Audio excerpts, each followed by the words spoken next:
Welcome back, everybody. This is Hawk Talk on Melrose, coming back with the second episode of the week. If you haven't listened to our initial one, it was on Sunday, going over the Rutgers game and such a great win. And frankly, this last week in Iowa athletics, you talk. Last week was the opening week of Iowa basketball, both men and women's. Obviously, men's got the job done against their two crappy opponents, but they won by 30. Then women's team went on the road, beat Virginia Tech, which was an awesome top 10 victory. Iowa football gets it done. And then even last night against Creighton, like, even though we lost, I know moral victories don't count, but I thought we played extremely well, and I'm really excited. So everything was looking good up until about noon today when we find out that Cooper Dejean suffered and potentially, which sounds like a season-ending injury in practice, and he will be definitely out for the regular season and probably out for the bowl game, and potentially we will never see him in an Iowa uniform again, which is very sad. So really sucks that this is how we have to start out the podcast, because everything was looking great, positive, and then this happens. Yeah, you kind of highlighted all the positives from the last week. You mentioned Iowa women's and men's basketball, which have looked phenomenal so far and have been super fun to watch. Combined with obviously Iowa coming off probably their most complete performance in football of the entire season, both offensively and defensively, against a pretty formidable Rutgers team at home. And then, you actually sent me a screenshot of a message from somebody that you kind of had some early inside information on it, that before it was actually released, that Cooper got hurt in practice, essentially broke his leg in practice, or part of his leg. I'm not sure exactly what it all happened. It hasn't officially came out yet, I don't think, but just a gut punch, just another tally to the long list of injuries, potentially season-ending injuries that Iowa has had this year. It's honestly too many to count, and of course it happens to now our best player. So sucks. I don't think the defense is still going to be really good, but he's a guy that essentially took away half the field on defense, and you can't replace a Cooper Dejean on defense or in special teams. So it's a big loss. You can make the argument that our top five players are all hurt. And, when you think about Cade McNamara at quarterback, when you think of our two best receiving options with Luke Lachey, Eric All, two NFL caliber tight ends for sure. And then you look at Cooper Dejean, who was your best player, just overall best defender, best everything, your superstar, like your LeBron James of your team. And then you can make the case Noah Shannon, because if Noah Shannon played this year, he would be a disruptor. And he would probably be maybe not top five player, because you could make the case like Jay Higgins and someone else, but definitely top 10. So, and I know he hasn't played all year, so it's whatever. But I'm just saying, all these players that could be playing right now, and the fact that we're still 8-2, I can't imagine if all these players were playing. And let's say if we were facing injury bugs, it was maybe some players that maybe don't have that big of an impact, how good we would be right now. Probably still have one loss, the Penn State game, but we would definitely have beat Minnesota if we had, those guys. And so the fact that we're even in a situation where and we'll talk about the college football playoff rankings, where we're 16th in that, we're one game away from clinching the West, despite all these injuries. And now with Cooper, and I'm just going to say this, if we win these next two games, you give the award to Phil Parker for the best coordinator in the country, because that is, so good. And then honestly, I think Kirk almost deserves some award for coach of the year, because given all the injuries and being able to go, and I get it, the West is not good. I get that, but neither are we really that good, and we're still taking care of business with all these injuries, is what I'm trying to say. So it definitely does suck. Yeah, you make a good point, Collin, and we've repeatedly talked on this podcast that the offense is not very good, and our defense is carrying our offense and this and that, but there comes a point when the amount of injuries that we've had offensively, and now you just lose your best player in Cooper Dejean, who happens to play defense, but also, like I mentioned, is a huge weapon in the return game and is actually like sets up our offense and whatnot. Yeah. Like it comes to a point where it's like, yeah, you got to give the coaches you got to cut them some slack. Like they can only do so much with what they have. I mean, Yep. And I've never I mean, in recent memory, I cannot remember a time where I've cheered for like a team, whether it's my Minnesota Vikings, which they have some injuries this year, but now Iowa Hawkeyes, where it's like you literally all your best players are injured, and like it's just, yeah, I don't know. It's so crazy to think about like what we could be, or I don't know. It's interesting. It sucks. You wish they were all healthy, and you wish you could see the full potential of this team. So moving forward, who steps up at corner? Obviously, it's a good thing Jamar Harris is here. Now, we've had our fair share of complaints with him. I think he's definitely not having the year that I thought maybe he would be. You go back to his freshman year, and he really, towards the end of the year, just looked really good for us. And I thought, wow, this dude's going to be the next best corner under Phil, and there's been a lot. And then he obviously gets hurt last year, out for the season, major setback, and then he's out the first 2 weeks of the year this year due to gambling. And I just thought, like, maybe he wouldn't be as good as maybe he was, but I thought for sure maybe this almost the same type of player. And so far he hasn't. Now, that doesn't mean he can't be. That doesn't mean like, down the road, he can step up, but really need him to step up moving forward now, because he's going to be taking on the number one responsibility, guarding, the best receivers on any team. And when you take a look at like this week against Illinois, the one thing that does scare me is Illinois does have a good wide receiver in Isaiah Williams. He's a very solid wide receiver. So Jamari Harris, who normally would be Cooper Dejean guarding, it's going to be Jamari Harris. So he's got to step up in a big way. And then Nebraska, when we play Nebraska, they don't really have any wide receivers. But let's say we do make it to the Big Ten championship game, who's going to guard, like, if it's Ohio State? Marvin Williams. Marvin Harrison. Or Marvin Harrison, yeah, excuse me. Yeah. No. And who's he? I would be fearful, and I love Cooper, but I'd still be fearful of Cooper guarding Marvin Harrison, let alone a guy like Jamari Harris. Yeah. So he slides to the CB1. So then CB2, as of right now, is Deshaun Lee, which was solid the first 2 weeks. I'm glad now he played those first 2 weeks.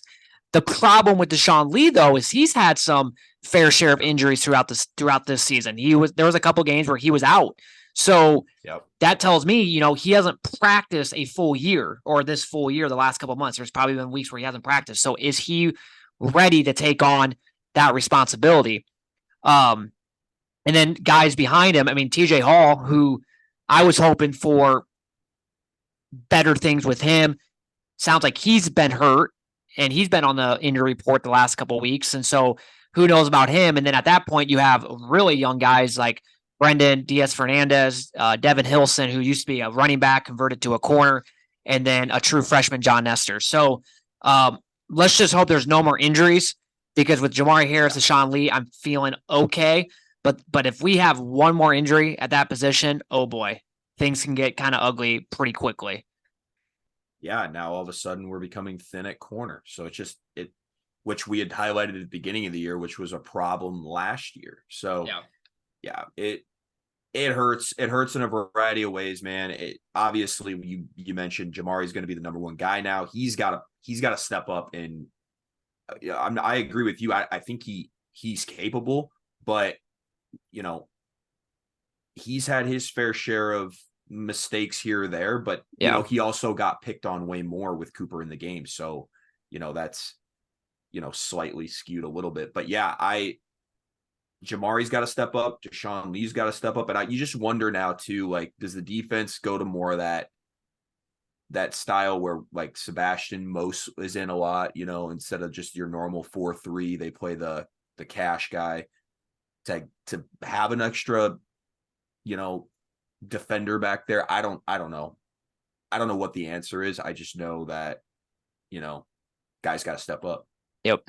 And for me, like the one thing I'm confident in is we have the GOAT at defensive coordinator. He'll figure it out. And hopefully it's all good. I just remember it's giving me flashbacks to the Nebraska game last year where all we had to do is win that game. We win the West. And, you know, Cooper Dejean doesn't play that game, or I think he did play. He got hurt like the first drive. And next thing you know, we're inserting a corner that has no experience, and we get absolutely burned. Now, they did have Trey Palmer, who is now playing the NFL and doing pretty good, but just goes to show that, like, sometimes that, you know, when your best player gets hurt, like that can really affect your team. And so, of course, this year, all we have to do is win this game. And of course, same thing kind of happened. So hopefully, and what sucks about this too is like it gives now Illinois time, like 3 days to really know, okay, their best player, their best corner is not playing this game. Yeah. So they still have time to draw up a game plan, things like that, versus like if this would have all came out like the day of the game. So that's the one thing that sucks about that. Now, punt return real quick, who is that going to be? Because obviously, we talk about the corner position, but man, like he was so good in punt return duties, right? And being able to, sometimes score touchdowns, but if not, at least get 10, 15 yards if he doesn't fair catch. So I don't know. I think it's a safe bet would be either Creighton, which right now he's returning kickoff returns, and then or like Nico Reganey. Like those would be like the safe bets. I wouldn't mind seeing Caleb Brown, Caleb Johnson potentially. I know last year there was a few times where he did punt returns. So I don't know. I think though. Yeah. I think right away you're probably going to see either Nico or Creighton right away. I just think like they're the safe options. The problem with those two is you're probably not going to get much from them. You're not going to not really a home run threat. Really. Yeah, but I guarantee you that's who we're going to go with, especially with these last two games left. Yeah. Yeah, I agree. I mean, I just I don't know. Cooper is a huge part of that.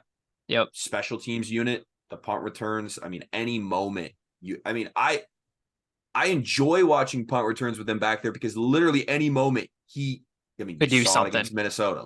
He can make something out of nothing, right? Yeah. And potentially even for like game winners at the end of games. So it's gonna be that's gonna hurt. And I think that's overall gonna hurt our offense because like you just mentioned, like if it's someone like Nico or Cade Weegan, it's like, are they going to really do much? Are they going to really set our offense up on the plus side of the field? Probably not as much, but yeah, it affects us in a variety of ways, that injury. And like, we got to weather the storm. We got to win one game, right? We got to win on Saturday, take care of business at home. It's going to be tough. And it's even going to be tougher now with Cooper's injury, but find a way to win that and be feeling a lot better. What sucks for me is just knowing that last week was probably the last time we'll ever see Cooper. Yeah. Yeah. And like at the time, obviously not knowing, thinking we're still going to see him a few more times, at least 4 more games this year, hopefully 4 more games. And just knowing, because I just think a guy like him, if you're graded first round, you're not going to stay. Like, you're not going to pass up that first round money because, you see sometimes first round draft picks don't pan out in the NFL. Well, you're still going to make a lot of money those first 3 or 4 years because you're going to get the contracts. That's a first rounder. So you just do that. Like, so even if Cooper, let's say, which I don't think this is going to happen, but let's just say he ends up not having a good NFL career. Well, you're still going to make a lot of money those first 3 or 4 years off your initial contract. So, I just think that he'll probably go. I don't blame him. I would love for him. I mean, if he would come back next year, holy shit, I would be so happy. But probably won't happen. So unfortunately, probably the last time we will ever see him in an Iowa uniform. Talks about potentially him playing the bowl game. But once again, if you're going to go off the NFL, why would you play in that bowl game and risk further injury? So it's probably not going to happen. But it just sucks too, because like he's such a good dude. Like, he is. And I feel for him. And like, I do too. Like I think a lot of times it sucks when it happens to a guy like that. For sure. Yeah, I think a lot of times everyone focuses on like, oh my God, what's going to happen moving forward with this team? Are we going to win? And sometimes you kind of forget about like the actual player itself and how it affects them. And like, I feel so bad for the dude. Like, seems like such a good guy and obviously an ultra competitor. And it just, I'm sure this is probably just so hard on it, for him because like he wants to be out there with the boys. Yeah. So really sucks. Let's move on now to the Illinois game. So Illinois, man, like you could describe their season as like 2 seasons in one because you look at the beginning of the year, they were horrible. And this game looked like, oh my God, this is going to be a cakewalk. Now, every game is not like that for Iowa, but you kind of felt like, oh my God, like maybe this is a year that, we take care of business, should be a pretty easy game. And then the Maryland game, which was, I'm looking at their schedule right now, back in October, was kind of their turning point. So going into that game, they were 2-4. They were coming off a 20-7 home loss to Nebraska. And we know Nebraska, they're not that great. So losing 20-7 at home, pretty bad loss. And then the week before that, they played at Purdue. And we know how bad Purdue is this year. And they lost 44-19. So at that point, their only 2 wins were Toledo and FAU. And they go into Maryland, which Maryland is like just a team where they're always average. Like they start the year off so hot and then they just kind of go on a downfall. But they go into that game, and I think at one point, I'm going to go to this for a second. No, never mind. It was close the entire game. So 27-24, they won. That was a big time win for them, kind of get their season back on track. Yep. And then they lose at home to Wisconsin, pretty close loss. And then they win the last 2 games. But their last 2 games, let's just say this, at Minnesota, Indiana, what have I been saying about Minnesota? I do not think they're a good football team. So I don't think that's that impressive a win. I know we lost to them, but that still eats to me that we even should never lost to them.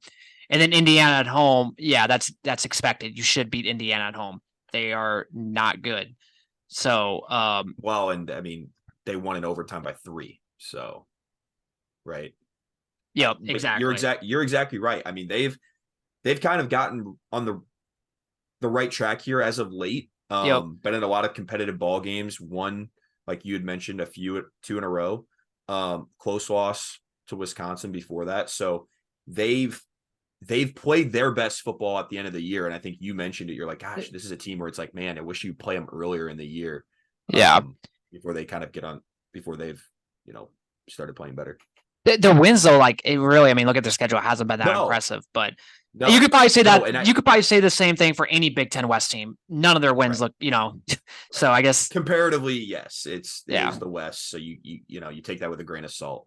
But yeah, they don't, I mean, looking here, like they've given up some points. So does that mean Iowa goes in and just, scores 30 on them? I doubt it. But would love to. Yeah, their total defense is actually, I jotted this down, 78th in the country, and their scoring defense is 98th.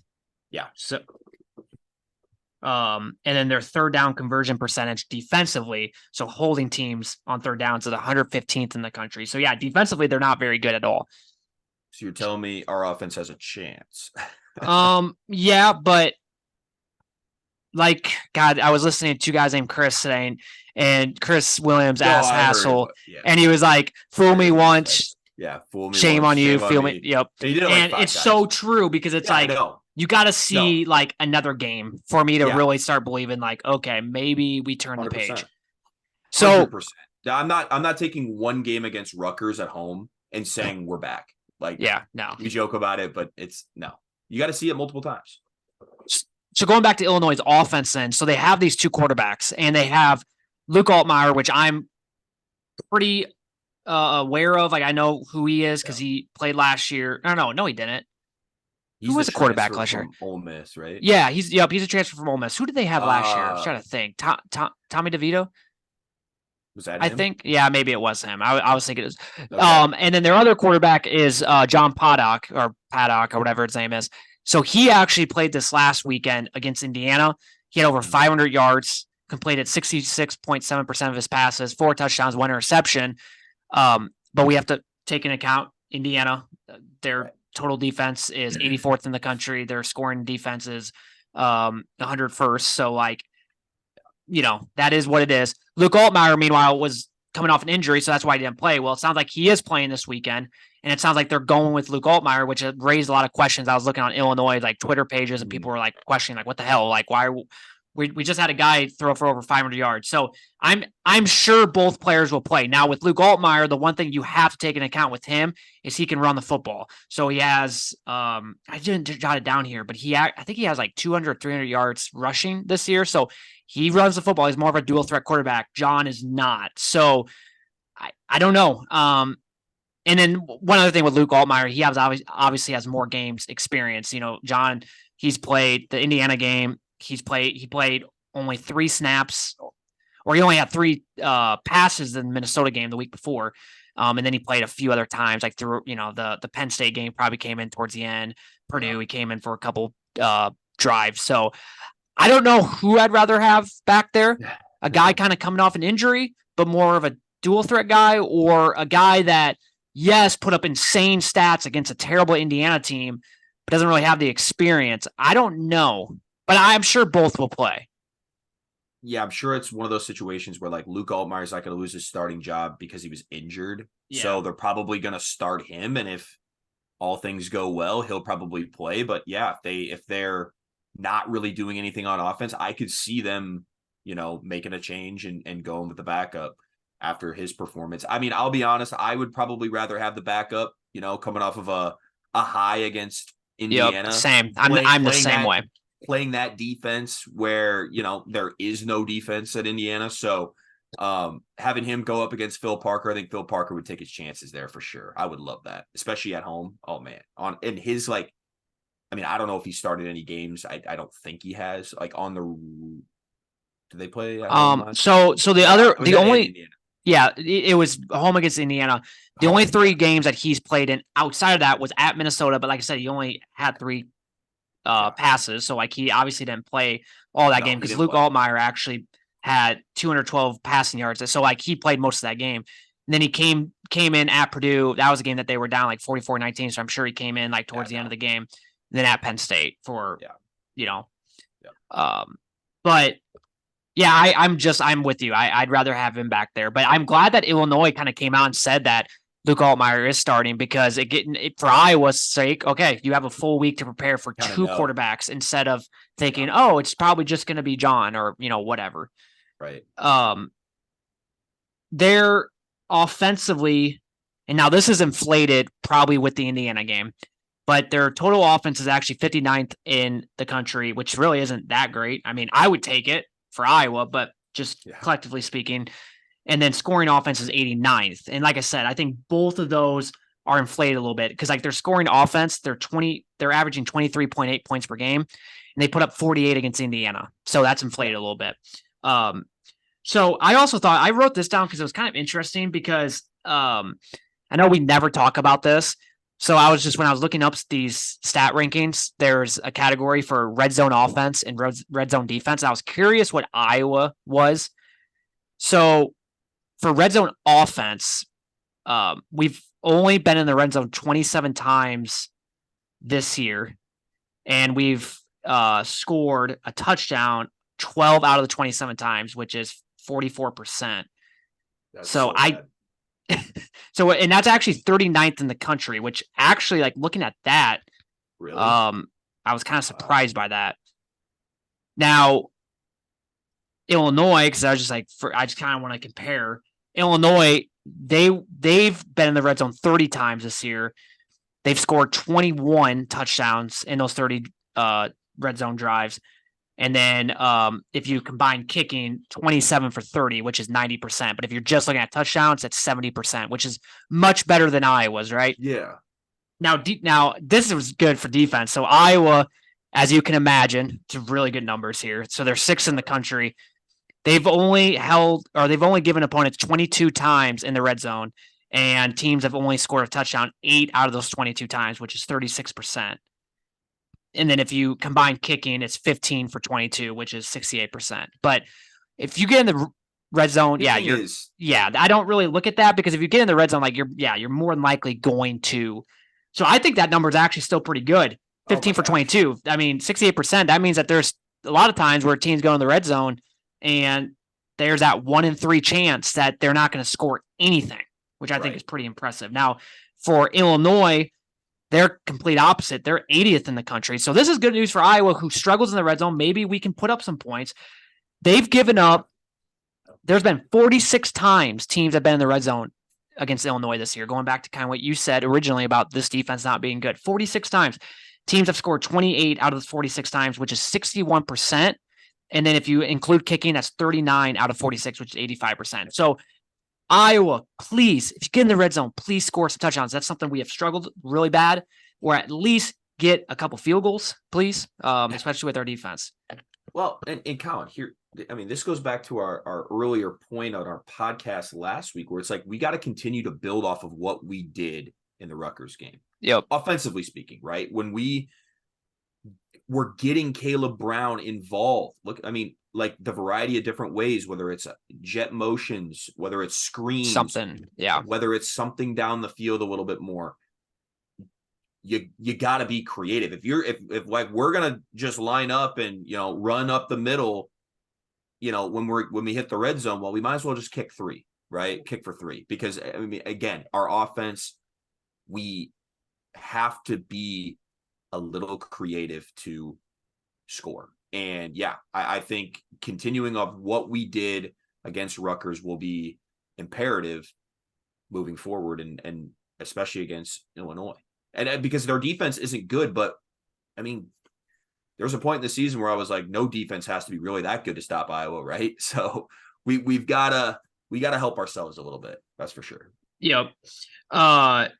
Caleb Brown listed as a starter this week for the first time this year. Now, granted, that was probably a lot to do with Devontae Vines being out with injury, but can we please continue that, getting him involved any way possible? Because I said on the last episode, I want him back next year. And the one way you keep him is these last couple games, including the Rutgers game, you get him involved greatly where he knows going into next year, like, I'm going to be the main focus point, so like, I'm going to be so mad if he gets like 2 targets in this game. Like we didn't find ways to get him involved. We didn't, our game plan wasn't, set, focused, on getting, like I said, getting him involved and getting him the ball early and often. Like, I'm going to be very annoyed by that, because I think he's our best chance to score, on the outside now, for sure. Yep. I'm also, by the way, I had Twitter open and it's confirmed. Kirk Ferentz said Cooper Dejean did suffer an injury, and the injury will last into the next year. So yeah, he's done for the year. And like David Eichholz said, probably the last time, based on kind of what Kirk said, it kind of sounds like, he's probably going to be going off to the NFL. So man, that really sucks. Really blows.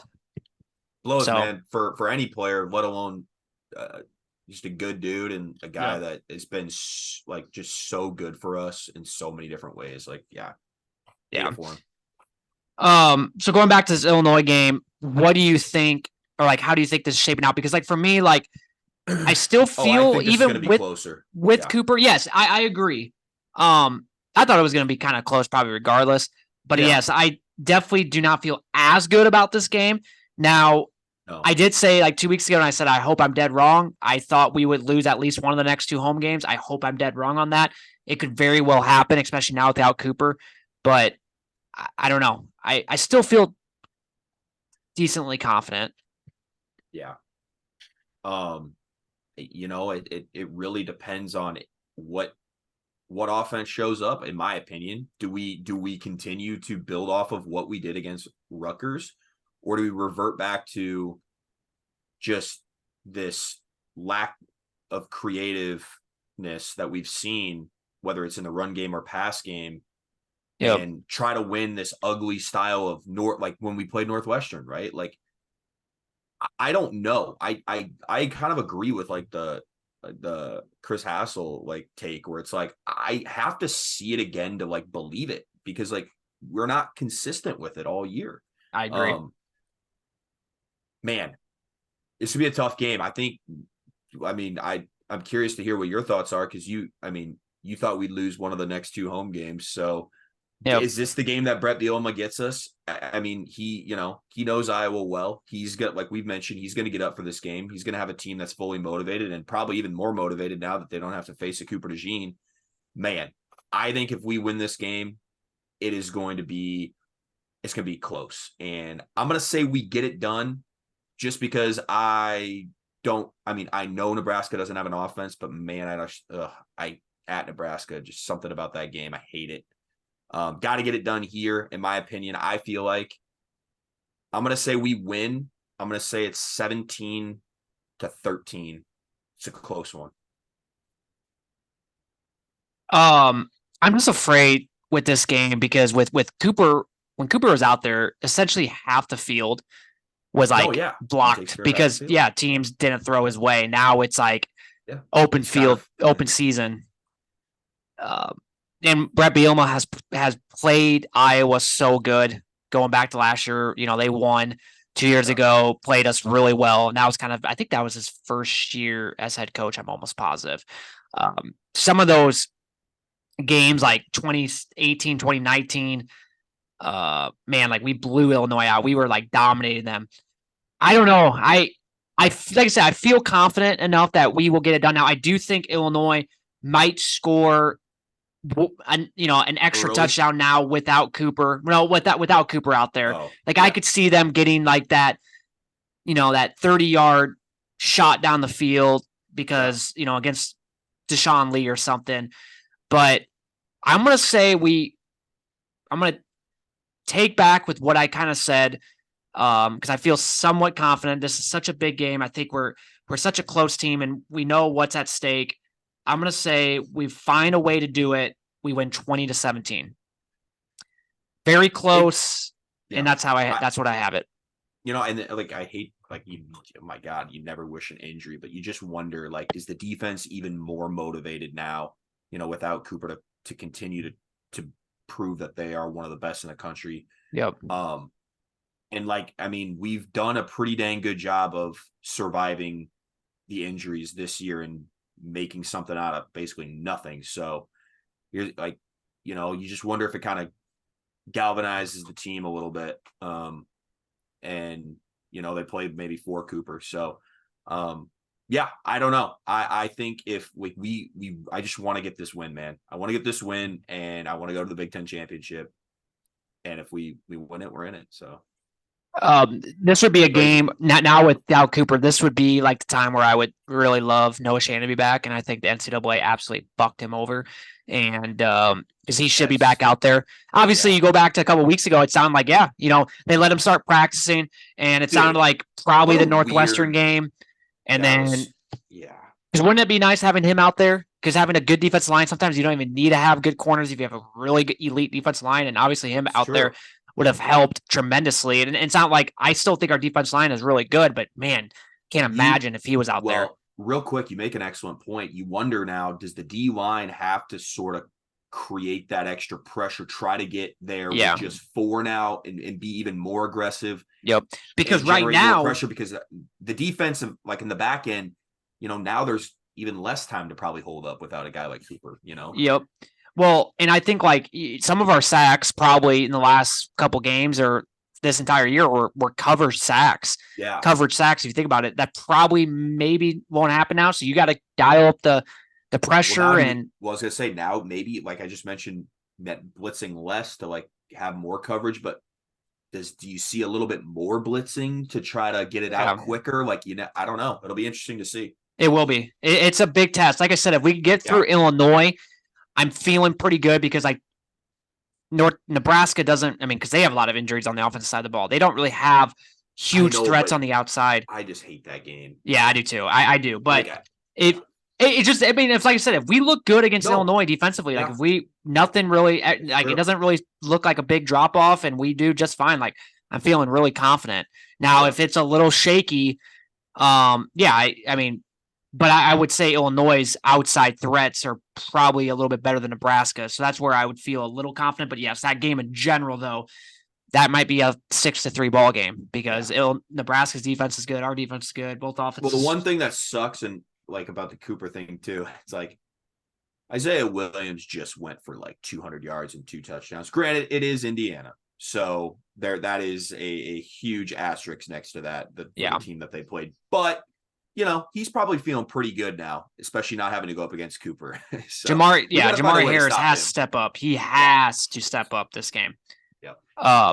So one thing too, I'm going to share my screen here. I did this last week of the Big Ten West standings and kind of where we are right now. So as you can see here, Iowa is a 2-game lead against everybody. I thought it was so interesting. I did not realize that 5 teams are 3-4 and 5-5, all the same record.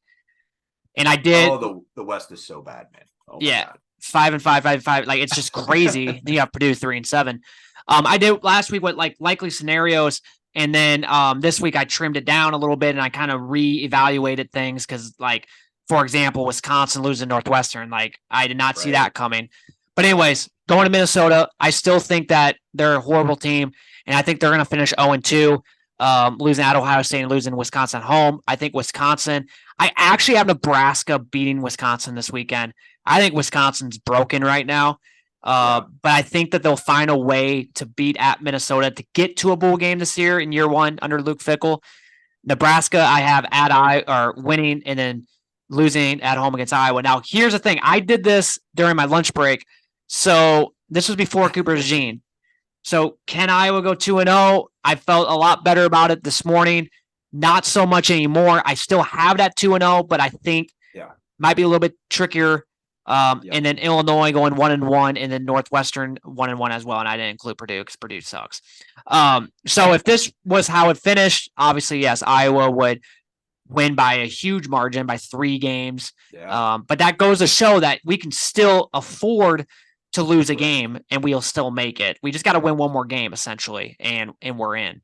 So we have to win either this week or next week. And the reason why I'd rather win this week takes the pressure off, because if you go back to last year against Nebraska, we had to win that game and we didn't. So right. Just get it done this week.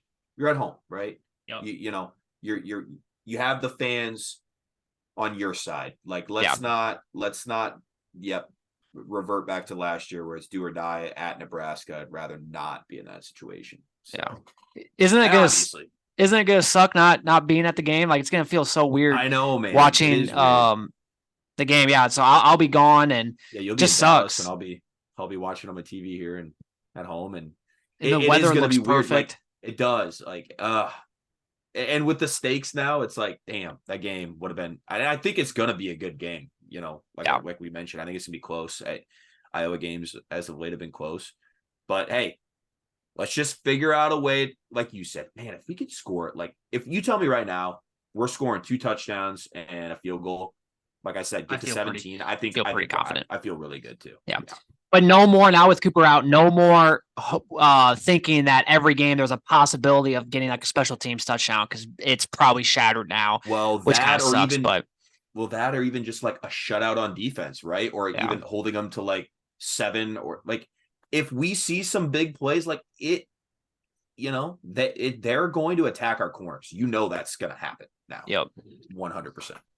And especially with what I said earlier, like it gives Illinois now a couple days to prepare. Like they're probably changing their entire game plan. Yeah. Okay, this is what we're doing now. That's true. But all right, the last like 5 minutes, and I saved this for the last because people that don't really care about basketball, you can end the podcast now. But I'm sure a lot of people that listen to Iowa football stuff likes Iowa basketball as well. I just want to briefly just go over last night's game, because I was honestly very encouraged by the game. Iowa going into Creighton and putting up a fight. I'm going to go to KenPom rankings right now, because you can see here, Creighton's the second best team that we will face, according to KenPom, the rest of the way. Purdue obviously ahead of them by a slight margin, but Creighton, they're 23rd offense. Wait, no, that was 2023. Excuse me. They're even better this year. That was 2023. Apologize for that. This is 2024. But they are still the second best team we will face this year. Purdue is number 1 right now, which is just unreal. That game is going to be so hard. And then Creighton's 11th, and their 4th adjusted offense and 29th just defense. So we just played one of the best teams, a potential Final Four team on the road. I get it. No moral victories, but I will take what happened last night. We were tied at half. We were playing them very close. Unfortunately, it got a little carried out of the way in the second half, but we made a comeback. We had our freshmen play a lot in the second half. I liked what Fran did. There were times where the defense didn't look good, but there was times where the defense looked okay. And Creighton's just a team where it's like, man, like they're going to put up a lot of points. Right. Yeah. Hostile environment. You're like you mentioned, there's like 2 to 3 NBA prospects on that team with Kalkbrenner, Shireman, and Trey Alexander. I mean, that trio is for sure like maybe even better than Purdue's trio. Like, I don't know. Like, yeah. But you mentioned it. A lot of guys got good playing time. I thought the freshmen played really well. You're showing the stats here on ESPN. Cricky, hell of a game. I mean, 24 offensively, points. He's such a stud, man. And I think he's going to flourish in this Iowa offense. And like you said, they played about as good as they could play. Obviously, defense kind of, that was to be expected, right? Like, it's already shaky the way it is, along with playing a team that is just really good offensively. Correct. I mean, they're fourth adjusted offense. Like, that's obviously really good. I thought defense. Yeah. I thought this was encouraging. 2 things. Seeing the 3-point, we only made 6 3-point shots, and we still put up 84 points. Yeah. That was my first thing that I was very encouraged by. Is like last year I felt like we lived and died by the 3. This year it's like, well, we only made 6 and we still put up 84 points against going back. We only attempted 14, which is kind of crazy too. Yeah. Exactly. And I think another thing was like our best shooter barely played in the first half. He got foul trouble early and he barely played. And then if you look at this too, and I know it's like, this happens in basketball, but look at the free throws. I mean, they had 10 more free throw attempts and they made 8 more. Look at what the final score was, 92-84. So we were right there. I mean, we were right there. And, we had the lead, the largest lead. Look on the way bottom. I mean, they were up by 17 at one point. This was at the start of the second half where we just came out flat. But like, once again, we made a comeback. There was a time where we were up by 7. So very encouraged with what I saw now going into the year. And I made a podcast like a couple of weeks ago. And I said that I thought this was a tournament team, maybe borderline, but I honestly feel better after watching last night. So looking at the schedule real quick, I think they play one more. Yep. They play Friday night and then they have their tournament, which it doesn't show on here, but they'll actually play on Friday as well. So they play at 2:00 on Thanksgiving, which is pretty cool. People, get done with their meal and watch Iowa basketball. And then they play again Friday, which this one, I know you're working, so you can't watch the football game, but you'll be able to watch the basketball game because that game's at 5:00, I believe. And that is against Seton Hall or USC. So some good opponents coming up here. Yeah, really. Well, and then, you see at Purdue, at Iowa State, Michigan. It's tough. Very tough. Very tough. So, although so far, and I don't know if you've really followed much basketball quite yet, the Big Ten doesn't – you have Purdue, who's really good. But, like, you saw Michigan State lose. Like, the Big Ten looks a little down this year compared to years past. Wisconsin last night, they lost to Providence by, like, 20 – what was the final score? I'm going to look here. They lost by quite a bit. They played Providence on the road. They lost 72-59. So, I don't know. Yeah. I mean, that gives you more of a chance, like you mentioned, if you're an Iowa team, like, right, to obviously compete in the Big Ten tournament as well as make it to the NCAA tournament if the league as a whole is down. But yeah, I think Purdue is head and shoulders better than obviously not only just the Big Ten, but in the country. So it's that'll be.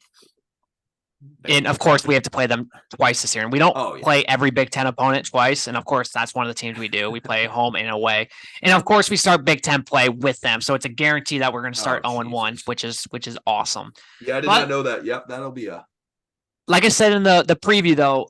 You go back to last year, we started Big Ten 0-3, including a terrible loss to Eastern Illinois at home, and we still found a way to make it. So if we can just avoid that this year, avoid starting 0-3, avoid that bad loss, get a couple key wins. Like, we should have no problem making it to the Big Ten or to the NCAA tournament. So, how do you feel Iowa State game?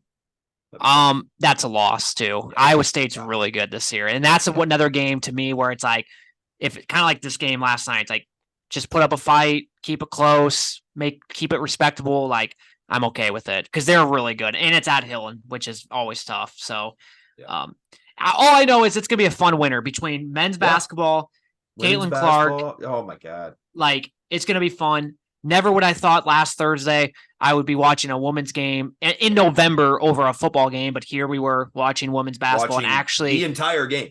Getting into the game. Yes. I was getting into it. Like, I was getting pissed when we were back down. And forth. Yep. I mean, Caitlin Clark, man, she's just so good.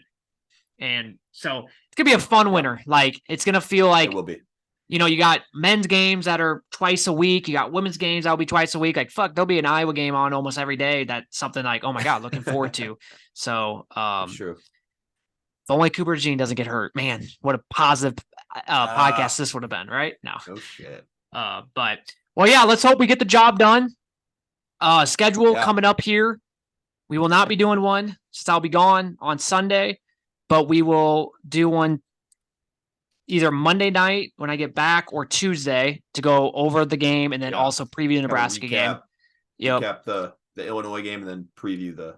Yep. And then we will hopefully have one, like that Sunday or whatever going over the Nebraska game because Saturday we won't.